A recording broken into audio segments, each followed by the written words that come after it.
Hello, friends, and welcome to Worldbuild with Us, the podcast where we create fantastical worlds with help from you, our listeners. My name is Rob Hilferty, and I'm here with my co-hosts Daniel Quinn and Courtney Staples. On today's episode, we continue our foray into ancient Mecha. So a big shout out to our patron Cam for bringing us this prompt. As a reminder, this is the second part in a two-part series. So if you listened without listening to that first one, it's probably going to be a little confusing. So I would strongly recommend going and listen to that first part.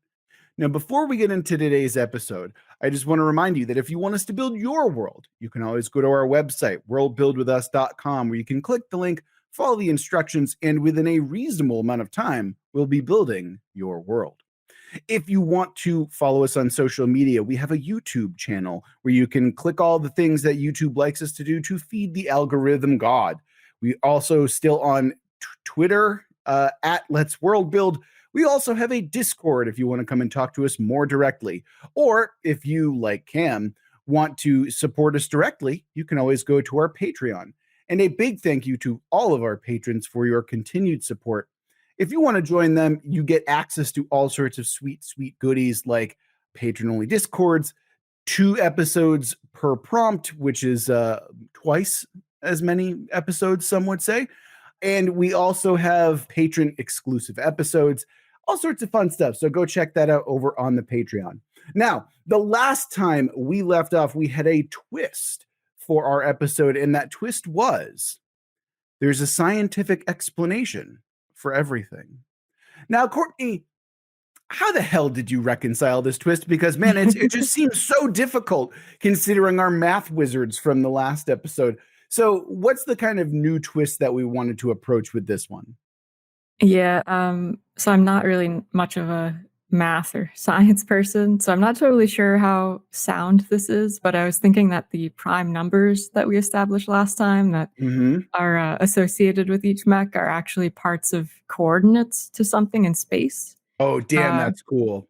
Perhaps where these things like came from originally or where they're eventually going to go. And if it's the latter, that could even be like their presence on Earth is slowly shifting the movement of our solar system towards that point or something. But curious to hear what you guys think. Yeah, no, that's cool as hell. I completely support this 100%. Yeah. I was reading more about prime numbers. Who even knows what I said last episode, but reading some more. And I also learned that they're apparently it's considered by mathematicians to be the fundamental building blocks of integers, because a prime is like one that's divided by 1 in itself. So you kind of like derive the primes as like the atoms of math. So when you say like, oh, they can point to coordinates, that might be kind of cool because they're already suggesting something fundamental about math or the universe. That's cool. That's dope. Yeah, that's very cool. I think that's really, really interesting. Yeah. Yeah, I don't know where to build from there, but yeah, just as a base to work from. I mean, I think that there's another thing suggested by them being associated with the primes, and that is intelligence of some sort is behind it, because you know, like if these mathematicians are decrypting them so people can use them, right, that means they must have been encrypted to begin with a prime, right? So that implies someone did that, right? As opposed to it being natural, right? And this actually kind of builds upon a previous tenet that I briefly touched upon last time. But it was the wording of Cam's prompt suggested that these things were sent to Earth rather than, it says an alternate history where 10 to 20 mechs were sent down to Earth around 300 BC. Yeah. And I still think that is, you know, like a key thing that we haven't really touched on. I don't think it's a bad thing that we haven't touched on it, but I think that it's like that wording can allow for some really interesting stuff to happen. And if these things are coordinates, you know, like we've got a treasure map on our hands, and whether like in the stars or on Earth itself, I think that can be something that's kind of fun and deliberate in that way, you know? Yeah, I was thinking too, like maybe it does relate to something on Earth, like in addition to the stars. So there could very well be like a central point where these things are all pointing to, and maybe that's like the key to getting to where this is headed. I can eventually, when we get to the mechs, I think I have something that can help with that. But I mean, another feature of the primes is that like figuring out I guess sort of like the space between one prime and the other is like not certain. We're not sure how to do that yet. So it's Right. like, I think I tried reading this multiple times and really, but basically like, for example, like there's a bunch of them when you get under 100, right? The regularity with which they occur is more, right? But then as you get to larger numbers, the gulf between one and the other is just like an indeterminate amount. Like it's just a bizarre distance that is unpredictable, sort of. And again, I don't mean that in a random way, but that makes me think, well, okay, so if the primes are associated with these machines, then perhaps locating other ones is you have to have that sieve in order to do it, right? So you have to have the mathematician to do it. So maybe where they are and where they lead to, it's really hard to know because you have to find the machines themselves. So I'm guessing there must be a prime associated with them, each one. I've just got to say, this is a slight tangent here. I just would like to say that I'm so glad that I didn't establish myself as the math or science guy, because like, man, that just seems like so beyond my like pay grade and interest. I'm like, oh, I'm so glad that we've got Daniel on here to take care of science and math and stuff, you know? As horribly as I do when I'm like reading 3 or 4 Wikipedia articles that try to remember some book I read 10 years ago. And yet you sound so good and so like certain while you do it. So like, good for you, Daniel. And I was thinking like, well, how can we make not more sensitive, but how can we make it directly tied to the machines? And I like what Courtney said because it gives a purpose to the pattern that's in here. Like it's clearly a pattern, and at least we've established the math people are the ones that can figure out the pattern. Yes. Yes. Yeah. And speaking of the math people, I'm gonna kind of sidle in here a little bit. I was still like kind of, you know, like I'm still worried about like how the math thing kind of works out, because you know how civilization kind of built upon itself and stuff. So I'm just gonna give it a kind of hand wavy answer with my tenet, which is I'm going to say that the very influence of these mecha is somehow putting out math into the air, which I know is not rational and not reasonable, but I'm kind of just dealing with that as I deal with it. So what happens is the influence of these mecha as they hit the earth literally causes an expansion of the mind and a curiosity towards the math that is like palpable and noticeable. So advancements in math have rapidly kind of expanded over the course of the 100 or so years that we've had these things in here.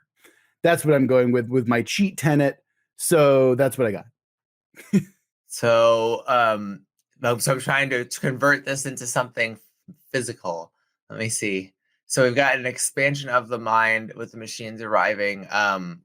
Do we see that as like are perhaps the mathematicians the ones whose minds are expanded because they've discovered maybe an enhancement to the sieve or the way they do the math on the machines, and then by virtue of that they kind of teach people, and that raises them all up and makes them highly rational. So I was actually, I didn't really have an answer to this until you started talking, and I trying to work with your theme. Yeah. No. I think that works because like, I'm thinking that, you know, if we've established that these mecha are semi-sentient, right? Like they're biomechanical as per your tenet last episode, Daniel, right?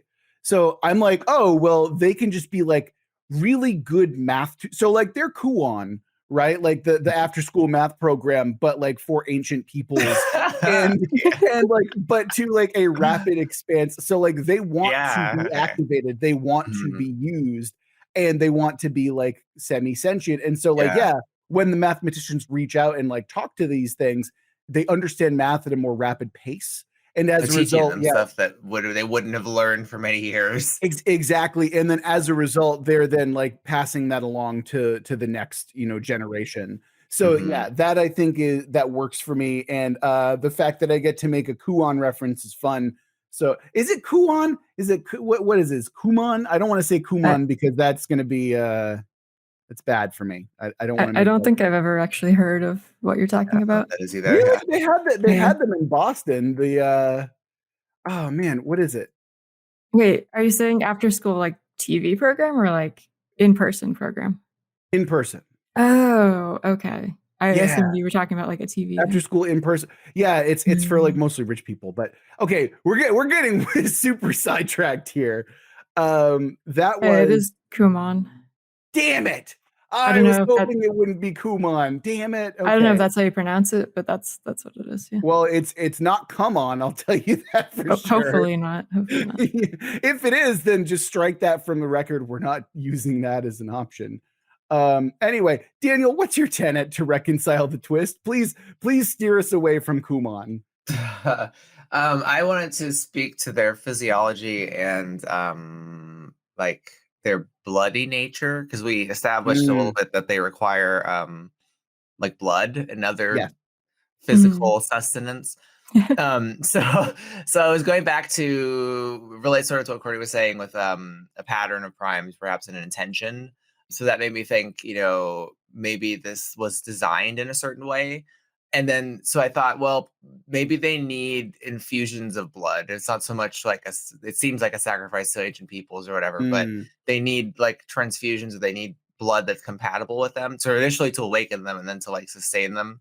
And I don't know how that's going to relate to the math stuff, but it also made me think perhaps they're not actually aliens, and that's why they're compatible with us. Like they may have been delivered here, but it could be more like an ancient astronaut thing that we thought they came from the stars, but really they came from someplace on Earth because they preceded our civilization. So these biomechanical things were like plucked from the Earth, experimented, augmented, and put back effectively. Is that what you're suggesting, maybe? I'm suggesting that they are a form of ancient human. They're compatible with us because they are us in some respect, and they come from a previous civilization. Very Evangelion type stuff going on right now. Oh, really? I don't know the plot of Evangelion. There is some Evangelion-esque nonsense going on, and I don't mind it at all. I just want to say that. So basically, like, they need blood because the blood with which, or the whatever, life sustenance we give them is our own, and it was theirs, or the same. Okay, that might be a little bit tricky. I'll make it work with my mecha. It's fine. It's okay. I'll deal with it. But that's really interesting as well. That's quite interesting, Daniel. I like that. Yeah, it makes me think back to the conversation that we had elsewhere about the ancient aliens and the precursor civilizations and all those like conspiracy theory type things. Oh yeah, that's right. John, I never knew that John was that into that stuff. Me neither. Yeah. Me neither. I mean, at least it's not that he believes it, but he thinks it's really fascinating. Yeah. Well, that's like my fascination with the conspiracy theories as well. It's like it is interesting because, like, man, that's a really cool like fiction that you've created, and then you're like, no, I believe this, and you're like, oh no, oh, that's way worse actually. Like that kind of thing. Cool. All right. So have we reconciled the twists well enough? Do we agree that we've reconciled the twist? I think that they can all be tied together neatly once we have machines to work with. Speaking of machines, who wants to present their mecha first? Who wants to step into the mecha arena? I can segue directly from ancient civilizations. Let's do it.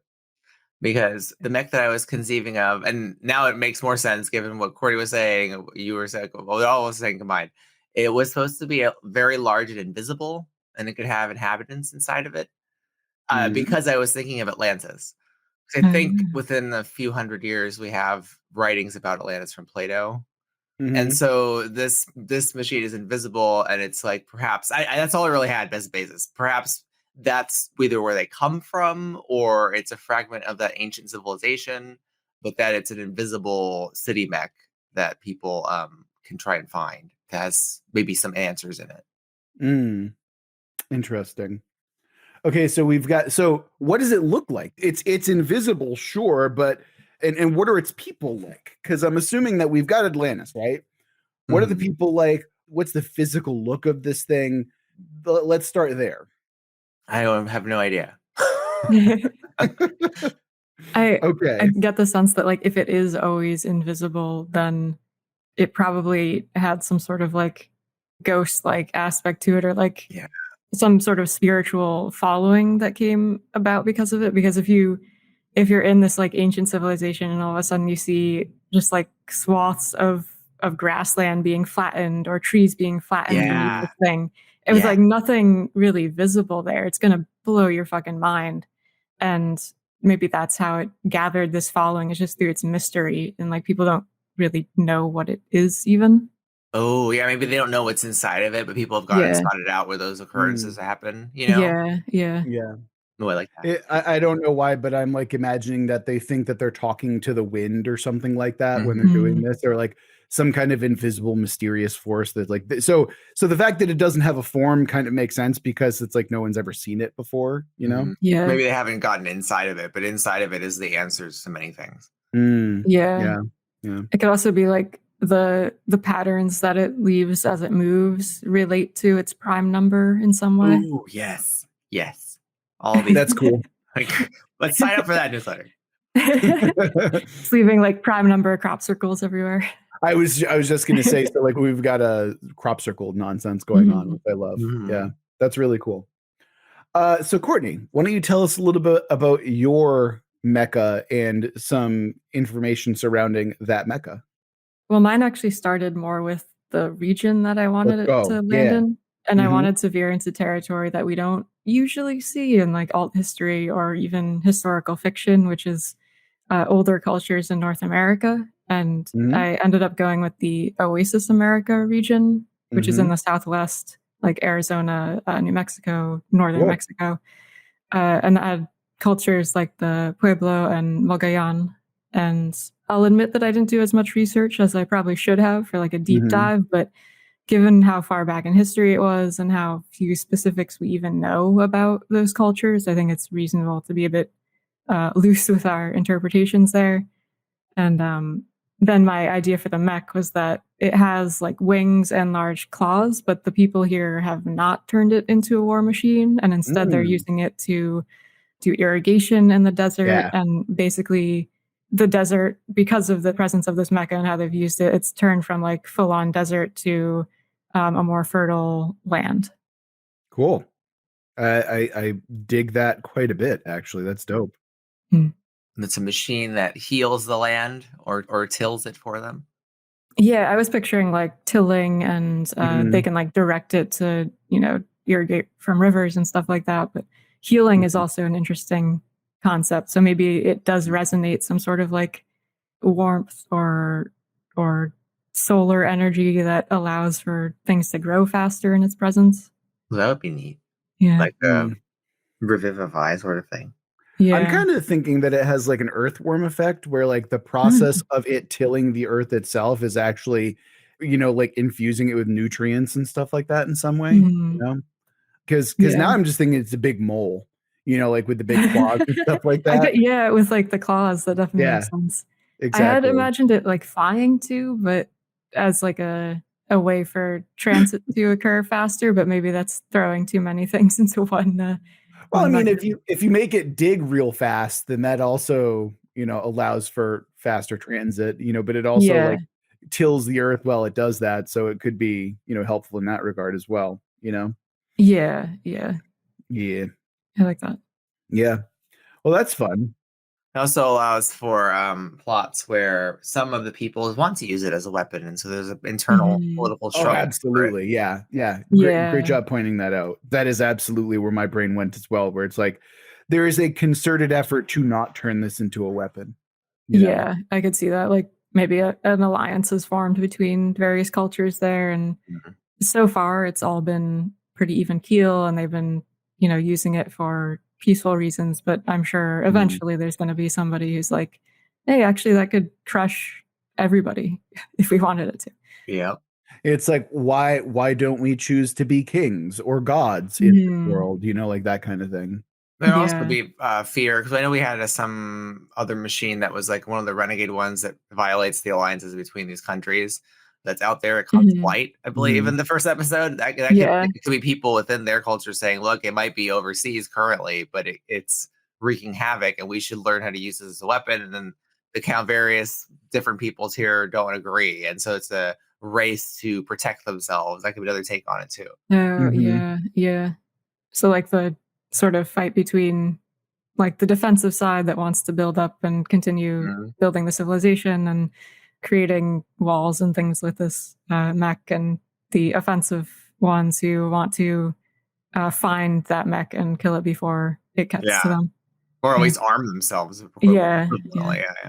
Again, if we're filming this like a TV show, right? Like the looming threat of this Blightwalker that is like overseas but is coming towards them, like only exacerbates the already existing like kind of stress within this faction. And then so I imagine like during like the season finale or some big moment where they know that the Blightwalker is on its way or something like that, and the panic just overcomes them, and so like there's this big coup that happens, you know, and like there's like people who are backlit by a blazing fire behind them as, you know, the coup is going on and stuff like that. And then the principal villain like walk towards the camera and like opens his eyes and like, bam, there you go, like stinger for the end of the episode. Again, my brain just thinks cinematically. I can't help it. So yeah, that's where my brain immediately goes when I think about that. I'm curious, like how, I mean, obviously different groups have mechs that can potentially like travel super fast over water and stuff. But if that Blightwalker is, for example, in Asia or Europe or Africa, like how would people in the Americas learn about it ahead of time? Well, I'm so glad that you asked that, Courtney. Because didn't we establish something about in communications being more interconnected as a result last episode? Daniel, you ruined my fucking segue. Let me get the segue in there. I was going to do it.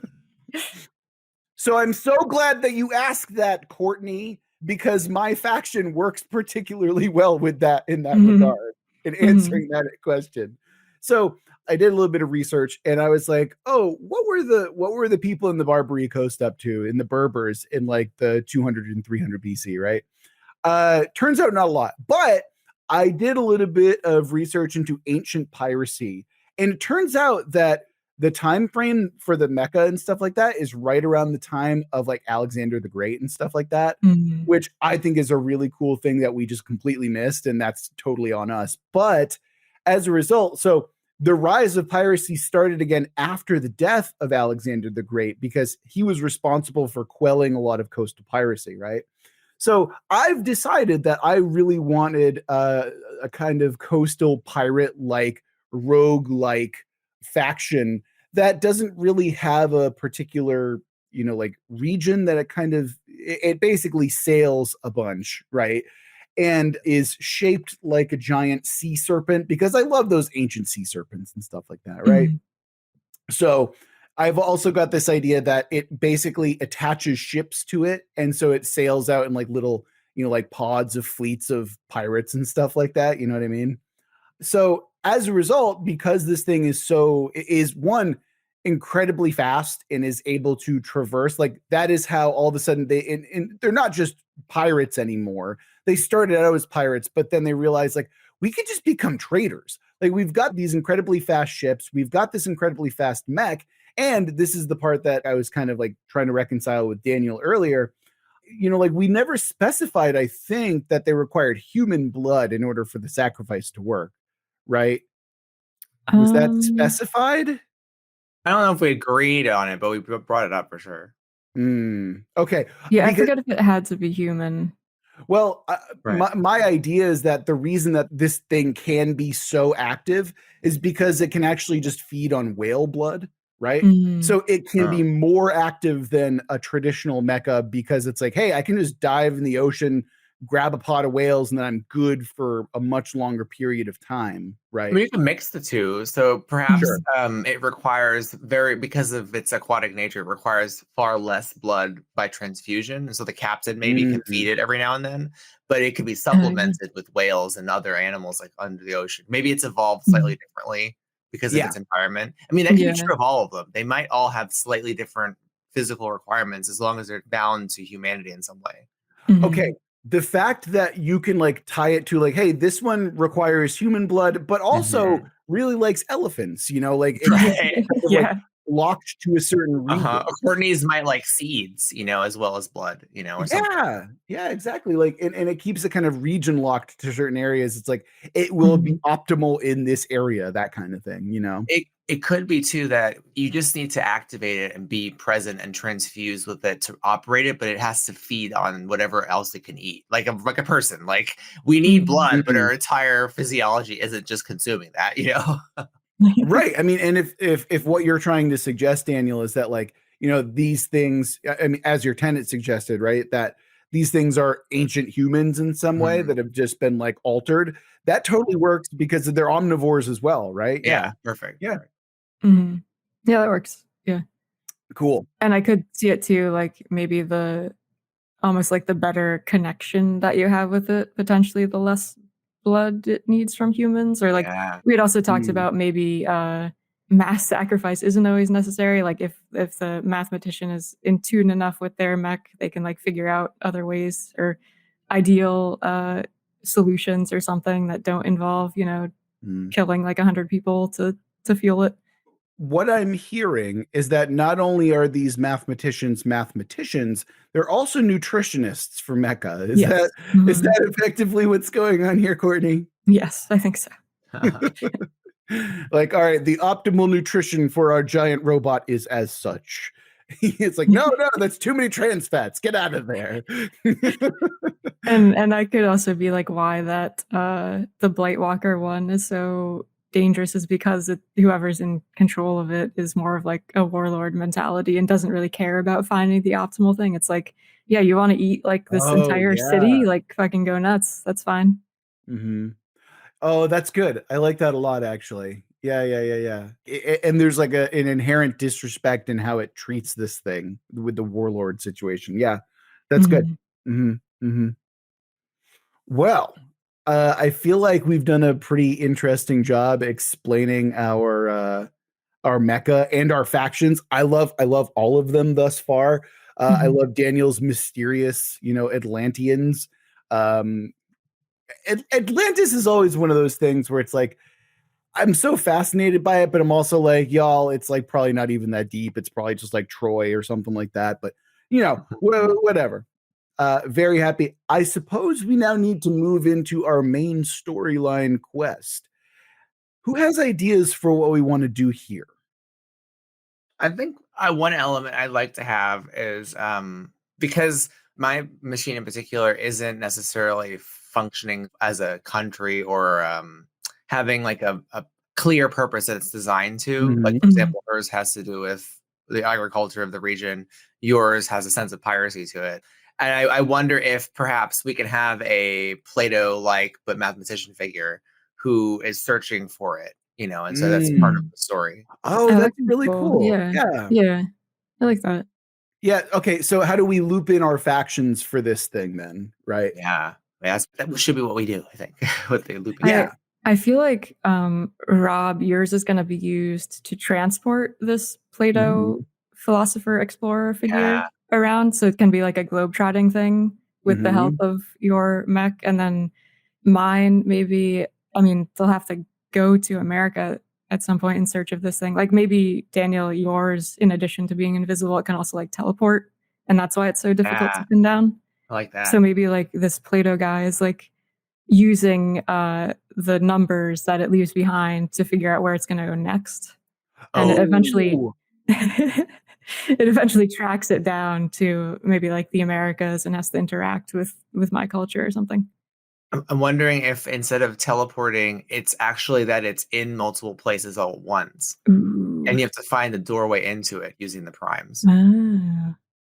Oh, so has it been like deliberately split apart and like you're trying to like pull them all together again, or maybe, or perhaps it's physiology because it's like where the ancient human civilization is, or its dimensionality is bizarre. And so it's like, it's not just a matter of, because the expectation would be that it's in certain places, right? Perhaps he realizes through the primes, like just going back to the idea of them being atomic elements of math, perhaps it's in all of those places all at once. Like the ancient world of ancient astronauts is the Earth, but at an earlier time or physicality or something, and the doorway through it is this machine. It's invisible. Interesting. And so like the globetrotting aspect is now like understandable because it's like, okay, this is going to sound dumb. It's like National Treasure or like an Indiana Jones where like you have to go to all these different locations that are far apart because like that's where the clues are. Yeah, that totally makes sense. Mm-hmm. Yeah. I'm down. Love this. So what's the conflict then? Are they being hunted by this kind of like Blightwalker type thing as they go? Yeah. Or that's what I was thinking, that maybe like he catches on to what they're trying to do and he sees it as like another way to gain power if he gets there first. Okay. Maybe he has his own evil mathematician or his own suite of mathematician. Maybe the mathematician that's on the run is one of his council of mathematicians who's turned against him. Yeah. There we go. That's cool. Yeah, they're basically like enslaved mathematicians that were forced to serve him, and then this one managed to escape somehow. And he wants to save his friends by getting the secrets to the Atlantis. Okay. Courtney, they escaped on perhaps a giant ship, for example. For example, yes, or a ship Mecha of some kind. Yes. That totally makes sense. So now we need to loop in your stuff, Courtney. Where does your peaceful faction come in? Well, peaceful in quotations, I guess we can move back to like that dilemma that they would potentially be having about like remaining defensive and peaceful versus going on the offensive, and like maybe that debate is stirred up when this philosopher guy arrives in the Americas with news of like, by the way, this like fucking horrific Blightwalker monster is gonna come here and destroy everything. Yes. So that like creates some internal conflict within my civilization. So it kind of takes place there, is what you're saying. Yeah, that could be like the last stand kind of thing, or like the precursor to the last stand, wherever that last stand ends up being. I like that. Courtney, I just realized that like your area that we're talking about is roughly around like the Grand Canyon, right? Yeah, I think I feel like for some reason I'm really being called to the Grand Canyon as like a really cool area for a final Mecha showdown to happen, especially considering, your Mecha and stuff like that. I don't know. I'm just tossing it out there. I think that's an opportunity that we could potentially look at, Yeah, definitely. Like it could become even more of a canyon as these Mecha fight there and like tear up the landscape even more. It creates the Grand Canyon, guys. Yeah, we thought it was natural, but it was created. So we're creating like the secret history of the Americas, yes. Right? Okay, yeah. Gotcha. Obvious. Sure. That works. All right, sure. Perhaps cracking it open in this epic battle opens the doorway to the ancient civilization that's in that crack, and then like the super mech comes out from Atlantis to help them in the final battle, because they don't have a mech. Well, they have the farming mech. Perhaps it gets destroyed, and it's so devastating to their culture or damaged to such a degree that it can't fight. Like it loses the initial battle, but at the last second, Plato and his buddies they bust open the crack in the earth during the battle, and out comes Atlantisbot. Okay. So I want to addend a little bit, because what happens, right, is that in the initial battle with Courtney's Mecha, it's the bloodthirsty faction that has control, and they get utterly trounced, right? And blighted, yeah. Right. Yeah. But then after like the more just faction takes over again, and like then it's like, oh, we're more in sync with our Mecha, and they actually do much better in the second fight, and they actually serve like a lot more of a function and a purpose in that fight. Like maybe they're not directly confronting this thing, but they're digging a giant canyon to like create some kind of a tactical advantage or something like that, Yeah, like maybe lowering the Blightwalker into the canyon so that it can be like pinned down from above or something like that. Oh, or like it digs something around it, and then at the last second, like bam, it's a big pit trap or something like that. Yeah. And like buries it up to its chest, or like disables its stinger or something like that. You know, we did talk about a stinger, I think, or it disables one of the big weapons that it has, effectively. Yeah. Perhaps the reason why they had to do that is because this thing is a blight, right? And it's like poisons and stuff other lands. Perhaps though it also eats stuff from there, so it's got like blood from all over the place, all different little bits of transfusions from all the other machines it's attacked and stuff. And that's a mixture of all the prime blood is what's required to open the doorway to Atlantisville. So they use this trap, like you said, this explodey trap to like burst it to get some of that blood out or whatever, and that's what feeds the doorway. Oh, okay. Sure. That's cool. Yeah, I do also like Atlantisville, by the way. But yeah, I like that idea that like the warlord brought his Blightwalker here in an effort to gain power, but in actuality, his was like the key to this whole thing. Yeah. Okay. Question. Why is this warlord like specifically chasing this missing mathematician? Because it sounds like why wouldn't the warlord just be happy like conquering all of Asia or all of Asia and Europe or like Africa? Like it seems like this warlord is specifically chasing after the mathematician who betrayed them or left, right? What I would like to do, because right now the warlord is just this kind of like bloodthirsty like monster. I would like to imagine that this bloodthirsty monster is perhaps chasing either their spouse or their child as a result to humanize them ever so slightly, just a little bit. I was thinking the same thing, that it's that the mathematician is this person's spouse / slave who is pregnant with a child. Oh, there you go. Yeah. And the warlord is furious that his like heir is being taken from him as he sees it. No, I fully support that, Courtney. 100%. All right.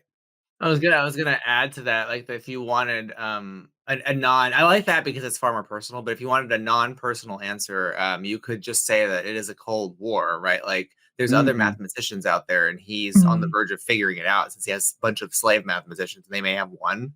And so the idea that there is a super weapon out there to be decrypted, like he wants it first because he's a warlord, you know? But you can fold that into this as well, that there's also a personal element, and that's perhaps what undermines him. Like the fact that he's concerned about his child, right? That means he can't use the regular blighting tactics directly on his enemies. It's like in Mad Max Fury Road with Immortan Joe trying to get his pregnant slave back, essentially. Yeah. No, that sounds great. I love that. I feel like that's a good place to go out on as well. You know, humanizing the villain just a little bit. And what a fun and cool little world that we've created. Like, and Daniel hates Pacific Rim. It really feels like we've done like a parallel Pacific Rim, or actually, no, that's not true. It's definitely more ancient Evangelion is what we've created here. But still, I do wonder though, like what happens when this Atlantisville doorway is opened up. Yeah. Oh, the world gets flooded. Wait, that happened way a long time ago. We could have another flood. That's fine. The secret flood. The secret. It's the name of the book. No. Okay, what happens is a bunch of dinosaurs come out of that, Daniel. That's dinosaurs and floods. Oh, that's so dumb. I love it. Okay. All right. So yeah. Also, I just want to point out, Courtney, as someone who hates Mecha, somehow you kind of came around on this setting just a little bit, right? I think I would like to imagine that we moved the needle from a -5 to like maybe a -4, you know, like, and I'm happy with just a little bit of progress. I think that having them be like biomechanical helped a bit. It like helps me connect with them more and see them as more than just like a robot that was built. I gotcha. Yeah, so there's purpose. So now we know how to get Courtney more invested, is just make them add blood sacrifice, obviously, yeah. 2, make them somewhat biomechanical. I will keep that in mind the next time I want to talk about this. But we'll get to that later.